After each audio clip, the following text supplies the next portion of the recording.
Hello and welcome to Did You Know Gaming Extra.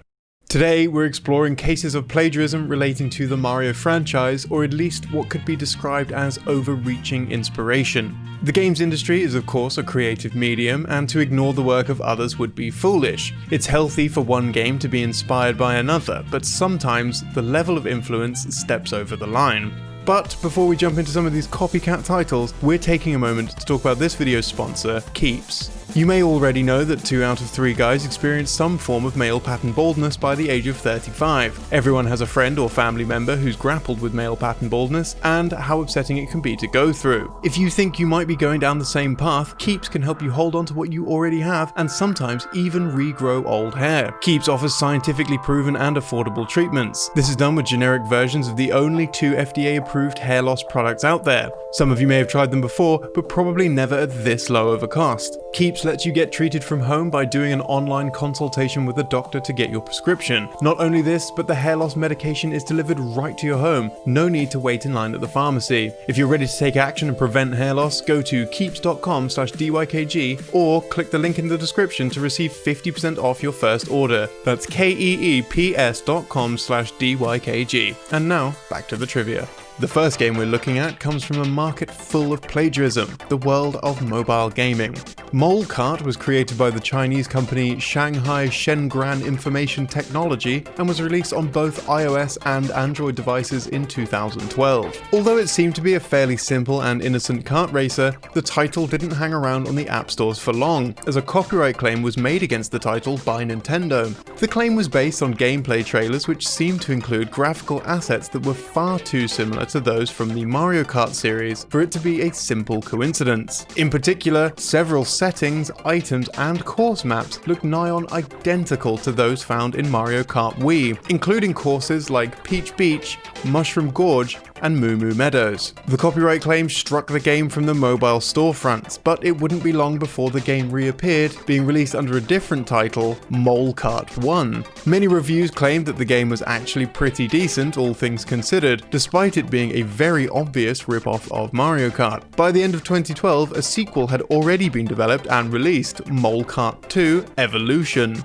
Many agreed that the sequel was a good direction for the franchise, moving away from being a Mario Kart clone and away from the plagiarism in general. Another mobile game exclusive to Android devices is Era's Adventures 3D, created by Andev. The game puts the player in control of Era, a green dinosaur who looks more than slightly similar to the much beloved Yoshi, though with the power to shoot flaming mucus. Released in February of 2013, the title is extremely basic, with the main draw being in its inclusion of a cute dinosaur character. It would be just 2 weeks before Nintendo took legal action against the title. Boton Korpax, a member of the game's development team who was heavily involved in its creation, claimed to actually not be a fan of the Super Mario series and as such was completely unaware of Yoshi's existence. He told Ars Technica, "Actually, this is an indie game developed by one developer, so due to the limitation of effort, I purchased a cute character from Turbo Squid, one of the biggest 3D asset stores, without knowing the background story of the character Yoshi, since I'm not a Super Mario fan."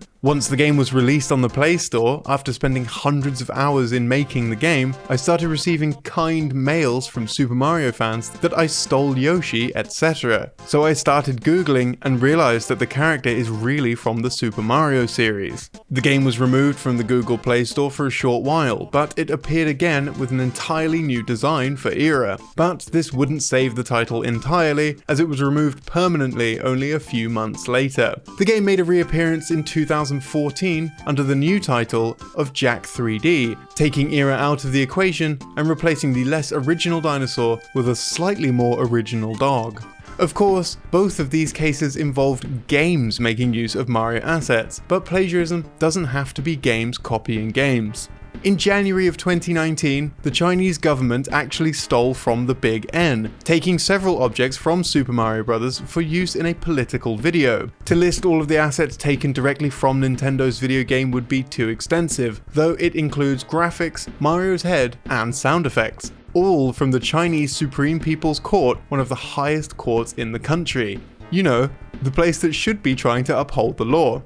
The fake game, Super Mario Mr. Judge 2018, was created as a way of showing off how many cases the court had heard back in 2018. Whilst the artwork for Mario's head is a presumed original drawing, the background, enemies, sound effects, music, most of the video is directly ripped from the Mario original. Mario even encounters what seems to be a tiger who sounds like Wario. Oh yeah! While the video would eventually be deleted from Weibo, the Chinese video streaming service, it does beg the question of whether China's courts take copyright infringement seriously when they themselves are involved in the practice. But hey, you think China is the only country to commercially use assets that they own no rights to? Well, think again. It was revealed in 2019 that the United States Environmental Protection Agency had stolen music from Yoshi's Island DS, making an appearance in a Flash game that they had created called Recycle City Challenge. The game was actually made several years earlier, but had gone unnoticed for a long time. A spokesman from the EPA commented on the situation, stating that the game was created for the agency by a contractor, and that they were looking into whether the contractor received permission to use the music to the extent the permission was necessary in this instance. We're willing to bet that they had not, as the music was quickly removed from the game.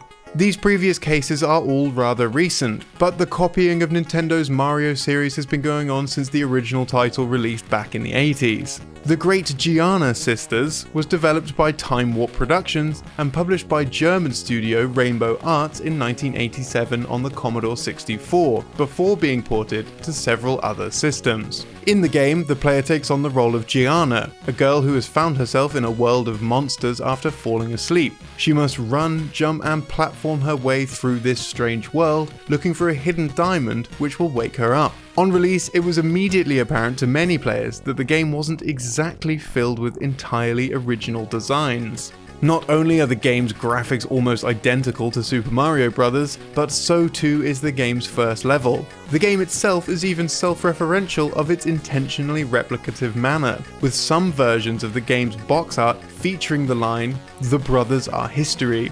Nintendo became aware of the game's existence and put pressure on the developers to pull the game from store shelves, with the game eventually being taken off of sale, leading to its rarity as a collector's item. A sequel had already been in development around the original's release, titled Giana 2: Arthur and Martha in Future World. As can be expected, with the legal issues surrounding the first game's release, several assets were altered for the sequel, including the title, which would be renamed Hard and Heavy. Nintendo still felt it was their duty to suppress the game's spread, however, and stopped it from having a release within the United Kingdom, though it did see publication in a smaller circulation in a few other countries. The franchise would lay dormant for a long time, until 2009 when a sequel was created for Nintendo's DS. With its success as a limited series, seeing no pushback from Nintendo, a second game was also crowdfunded and developed called Giana Sisters: Twisted Dreams. As a change of pace though, it isn't just other companies that plagiarized. Nintendo has even done it themselves.